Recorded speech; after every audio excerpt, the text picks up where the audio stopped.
Olá, tudo bem com você? Hoje vamos falar sobre o resumo do livro As Armas da Persuasão. Então fique com essa incrível história que vai mostrar maneiras de persuadir as pessoas e evitar ser uma vítima da persuasão. Mas antes de continuarmos, deixe aquele like, curtindo, compartilhando, se inscrevendo no canal e ativando as notificações, para que o YouTube sempre entregue o melhor conteúdo para você. Então vamos começar? Descobrindo as armas da influência. Buscando persuadir e levar você a dizer sim, garçons, consultores e vendedores aplicam técnicas diversas para influenciá-lo e assim conseguir o que eles querem. Para entender como a persuasão funciona, Robert Cialdini, que é um psicólogo PhD que trabalhou em diversas empresas, leu guias de vendas diversos, participou de treinamentos de vendas e fez pesquisas extensas para compreender e descrever os motivos pelos quais as pessoas dizem sim, quando na verdade elas queriam dizer não. Ele foi a fundo nas técnicas dos profissionais da persuasão e tentou entender qual impacto estas técnicas geram nas nossas mentes. O livro descreve as táticas psicológicas que podem ser utilizadas no processo de convencimento. Elas são organizadas em 6 táticas principais, chamadas por ele de as armas da influência. Essas armas consistem em identificar um padrão de comportamento e usá-lo a fim de alcançar o objetivo desejado. Pessoas que têm habilidades de persuasão aguçadas aprendem a reconhecer esses padrões e, por meio deles, conseguem fazer com que a outra parte seja influenciada e diga sim. Padrões e comportamentos fixos. Todos os animais têm padrões de comportamentos fixos que ocorrem quando surge um estímulo específico. Por exemplo, a mãe dos perus tem seus instintos maternais ativados ao ouvir o som característico feito por seus filhotes. Se um filhote falha ao emitir este som, ele corre o risco de ser ignorado pela mãe ou até mesmo morto. Por outro lado, se um objeto ou um outro animal faz este mesmo som, a mamãe peru reconhece o som de um filhote e dá carinho maternal para este objeto. Esta reação é automática. Os padrões fixos de comportamento funcionam bem na maioria dos casos, simplificando nossas vidas, mas também podem ser usados para nos enganar. A mente humana nos prega truques. Por exemplo, apenas adicionar a palavra "porque" a um pedido aumenta as chances de que ele seja aceito. Estes padrões fixos são necessários para reduzirem a atividade cerebral necessária para agirmos em cada situação. Vejamos um exemplo de como nossa mente pode ser enganada. Certa vez, cupons de descontos que não ofereciam descontos foram enviados aos clientes de uma loja, devido a um erro de impressão. O interessante é que os cupons sem desconto fizeram com que os consumidores comprassem tanto quanto os cupons com os descontos de verdade. A primícia do contraste. Nós humanos percebemos coisas que estão próximas umas das outras de maneira diferente de quando as coisas que são apresentadas isoladamente. Por exemplo, se um produto mais barato é mostrado antes de um produto mais caro, o segundo produto parece ainda mais caro para nosso cérebro. Vendedores de roupas, por exemplo, tentam fazer primeiro com que os consumidores comprem o produto mais caro. Se eles não compram aquele, a percepção é que os preços dos demais produtos são muito menores do que realmente são. Imobiliárias também se aproveitam disso. Elas mostram primeiro os imóveis mais caros com o perfil procurado pelo cliente, abaixando suas expectativas para que mais tarde, quando vier um imóvel que o corretor realmente deseja vender, gostem do custo-benefício deste. Vendedores de carros também se aproveitam disso. Eles negociam primeiro o valor do carro e depois o valor dos opcionais. As 6 regras de Cialdini. Vamos agora conhecer as 6 regras que Cialdini descobriu que fazem com que você possa persuadir e evitar que seja persuadido com eficiência. Vamos a elas. Regra número 1. Reciprocidade. O ser humano sempre busca pagar com gratidão aquilo que é dado pelas outras pessoas. Nós tendemos a não gostar de pessoas que não demonstram reciprocidade conosco. Essa regra é tão poderosa que mesmo que não gostemos de alguém, Nossa natureza de sermos recíprocos faz com que possamos ceder a essa pessoa se ela tiver feito algo para nós. Regra número 2: comprometimento e consistência. Após fazermos uma escolha ou assumir uma posição, forças pessoais e interpessoais nos forçam a nos comportarmos de forma consistente com essa escolha ou posição.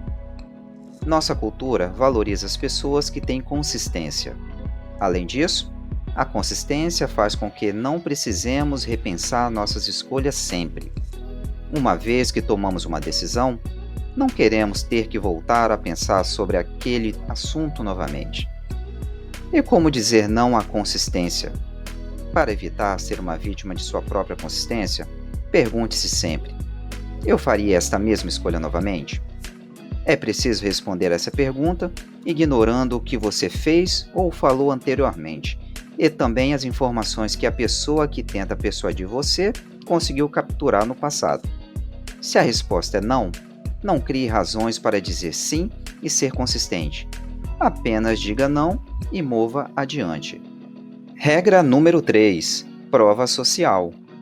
Nós temos uma tendência a aceitar um comportamento como sendo mais correto se vemos outras pessoas adotando o mesmo comportamento. Quanto mais pessoas fazem aquilo, mais correto aquele comportamento nos parece e mais deslocados nos sentimos por não adotar tal comportamento. O ser humano utiliza-se do comportamento dos outros para determinar qual o melhor comportamento para si mesmo. Por exemplo, programas de auditório usam risadas gravadas para fazer com que as pessoas riam mais e com mais frequência. E isso funciona até mesmo com piadas ruins. Garçons tendem a colocar alguns trocados em seus potes de gorjetas para que as pessoas se sintam na obrigação de dar mais gorjetas. Outros exemplos incluem: as crianças aprendem mais com as outras crianças do que com adultos. Quando a notícia de um suicídio sai na primeira página de um jornal, mais suicídios acontecem. E como dizer não à prova social? Entenda que muitas vezes a prova social é uma farsa, como umas risadas de programas de auditório. Em outros casos, a prova social é uma bola de neve. Quanto mais pessoas tomam uma ação, mais pessoas repetem aquilo e a cada vez mais a bola de neve cresce.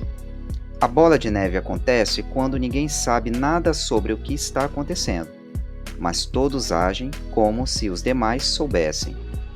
Regra número 4: apreciação. A apreciação também é uma arma da persuasão. As pessoas apreciam as coisas por motivos distintos. Um deles é a apreciação da atração física. Quando as outras pessoas percebem uma pessoa atraente, isso filtra a maneira como elas veem aquela pessoa. Nosso cérebro tende a não aceitar que estamos julgando as pessoas pelas suas aparências, mas na verdade, isso ocorre o tempo todo. Estudos demonstram que criminosos mais atraentes tendem a ter condenações menores na cadeia do que os criminosos que têm aparência comum. Professores tendem a acreditar que as crianças mais bonitas também são mais inteligentes. Pessoas atraentes têm mais facilidade de persuadir os outros, e o único cenário onde isso não acontece é quando essa pessoa é vista como um competidor da pessoa que seria persuadida. Outro aspecto que gera apreciação é a similaridade. Nós gostamos de pessoas que são parecidas conosco. Além da atratividade e da similaridade, cumprimentos e elogios também geram apreciação. O ser humano adora ser bajulado e elogios tendem a aumentar a apreciação que você sente pelo elogiador, mesmo que os elogios não sejam sinceros. A familiaridade também gera apreciação. Se você tem alguma familiaridade com outra pessoa, como por exemplo um nome em comum, isso afeta seu julgamento. Por fim, a associação também pode gerar a apreciação. E como dizer não à apreciação?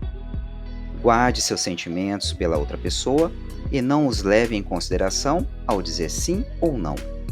Mesmo que você goste da outra parte, você deve considerar e se perguntar: apesar disso, eu diria sim a este pedido? Regra número 5: a autoridade. Somos programados para obedecer às autoridades na maioria das vezes. E geralmente, nós vemos uma ordem no isolamento, em vez de entender a situação como um todo. Isso nos torna vulneráveis a símbolos de autoridades como títulos, roupas e acessórios. Por exemplo, se alguém é apresentado como professor, os alunos o percebem como uma pessoa fisicamente mais alta do que se a mesma fosse apresentada como estudante. Outro exemplo curioso são os motoristas de táxi, que tendem a demorar muito mais para buzinar para um carro de luxo que atrapalha o trânsito do que para um carro mais velho. E quando se pergunta às pessoas sobre isso, elas geralmente subestimam e não acreditam ser suscetíveis a estes símbolos. E como dizer não à autoridade? Para evitar a persuasão pela autoridade e pelos seus símbolos, você deve se perguntar: a autoridade dessa pessoa é real? Ela realmente é uma expert nessa área? Por que uma autoridade se importaria em você concordar ou não com ele? Uma autoridade tem mais chance de nos persuadir se acreditarmos que ele é imparcial. Por isso é importante descobrir quais são seus interesses para conosco. Regra número 6. Escassez. Muitas vezes, a simples ideia de perder algo que possuímos nos motiva mais do que a ideia de ganhar algo de valor similar. Nós acreditamos que as coisas que são difíceis de serem conquistadas são melhores do que as coisas fáceis. Por isso, nossa mente encara a escassez como um sinônimo de qualidade. Além disso, quanto mais escassas se tornam as coisas, menos livres nós consideramos. Nós odiamos perder a liberdade que já possuímos. As pessoas não entregam sua liberdade sem lutar. Outros exemplos interessantes como a escassez nos afeta. Quando os pais interferem em um relacionamento adolescente, os namorados tendem a querer ficar mais juntos e a se casar com mais frequência. Informações censuradas são mais valorizadas do que informações abertas. Em alguns casos, para distribuir melhor uma informação, é melhor censurá-la do que deixá-la aberta. E como dizer não à escassez? O verdadeiro prazer se encontra em viver algo, e não em possuí-lo apenas. A escassez nos leva a comprar coisas apenas para possuí-las. Pense muito antes de comprar algo que você está buscando apenas pela sua raridade. Será que esse item será útil no futuro? Influência instantânea. As armas de influência são reações automáticas que usamos para tomar decisões quando não sabemos tudo sobre uma determinada coisa. Conhecer estas armas é essencial para que possamos cada vez mais tomar estas decisões e fazer essas análises de forma instantânea. Em um mundo onde tudo muda constantemente e novos produtos, serviços e pessoas surgem o tempo todo em nossas vidas, é preciso entender cada vez mais sobre todas as armas da influência. Precisamos assimilá-las para reagir corretamente ao que o mundo nos entrega. Também precisamos criar defesas e empresas e marcas que exploram essas armas de forma antiética e divulgar este conhecimento para que o maior número possível de pessoas entendam como elas funcionam e assim possam se defender dos persuasores malignos. Esperamos que tenham apreciado o resumo do livro no canal Leitura Ágil, As Armas da Persuasão. E com o objetivo de sempre facilitar a sua vida, deixamos o link do livro na descrição, caso você tenha interesse em adquirir esse incrível livro utilizado por grandes comunicadores e pessoas de sucesso. Como de costume, não deixe de curtir, compartilhar, ativar as notificações e se inscrever no canal, pois essas ações nos ajudam a mostrar para o YouTube que o nosso conteúdo tem valor. Nos vemos nos próximos livros.